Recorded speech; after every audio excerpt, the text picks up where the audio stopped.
Hello everyone, Danny Hogger here. It's Ed 603, Qualitative Methods in Action Research, and I'm here with week one's journal prompt. So in this class, we're going to have a discussion every week. We'll have an assignment every week, and the third portion is a journal prompt, a reflection journal from the reading that we have done and one of the lessons that our teacher, Professor Smith, has pointed out for us to analyze in depth.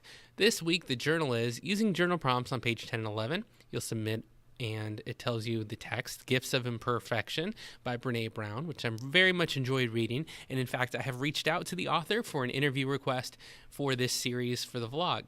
And it says, please respond to these two questions in a one-page format. How do you understand the differentiation between self-awareness and self-love? And there is a second question. How do you traditionally dig deep? Can you think of a time in your life when you used a wholehearted approach to dig deep? So let's answer the first question again, which is how do you understand the differentiation between self-awareness and self-love?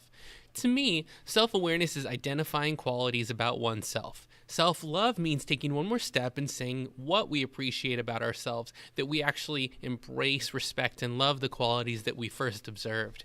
In Brené Brown's example, she notes that she has challenges in her life and her career, and she gives the example of operating on little sleep or procrastinating, and that's what she talks about, that she has flaws. The self-love difference is that she takes these elements of her personality and nature into account and loves what she does for a career. Clearly, given the success as an author and a speaker, and she has many appointments on her calendar, she keeps very busy as a professional presenter, she has moved beyond that and managed to embrace all aspects of her nature and progress forward with self-respect and self-love. Personally, I think this is an essential step in feeling satisfied in life. That doesn't mean being content to the point of sitting stationary. For me, it's trying to understand how to harness the skills that I have and propel myself forward, not letting flaws get in the way of moving forward. I do love myself. I love my perfections and my imperfections. Always good to proofread. I make fun of mistakes I make, just like right there, that actually happen in real time.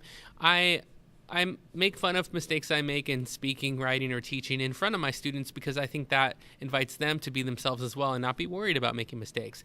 That becomes a source of humor, appreciation, and enjoyment that we can all share. I believe this embrace of flaw also makes it okay. And again, it's okay to make mistakes, for students to be who they are and feel comfortable in their own imperfections as well. I enjoyed the preface and the honesty and personal nature of the preface. It affected me enough to go to Brené Brown's website and request an interview. And how do I dig deep? I dig deep by digging in right away. I start things quickly. Nobody else has finished any assignments or comments in week one, and I've already finished the week's work and am progressing forward to the next week. I dig deep so that there's no chance that the hole I dug will fill in anytime soon and I can start the next dig. This enables me to complete lots of projects simultaneously. I'm always balancing different projects and tasks, and it helps me stay ahead and complete the things that I need to do. This workload and heart work, as Brené Brown describes it in the text, enables me to manage the tasks in my life with the joys and opportunities. I'm able to work on original music as a hobby, contribute positive comments to other teachers of the program and around the world, and plan out the route I want to take to achieve the accomplishments I would like to reach.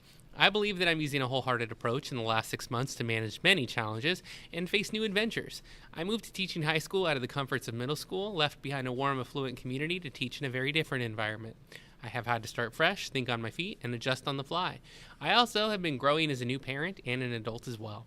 The variety of people have shifted and swirled around me, and through these new environments, I'm trying to say yes more, accept opportunities and challenges, dig deeper, and become a more thoughtful and knowledgeable teacher.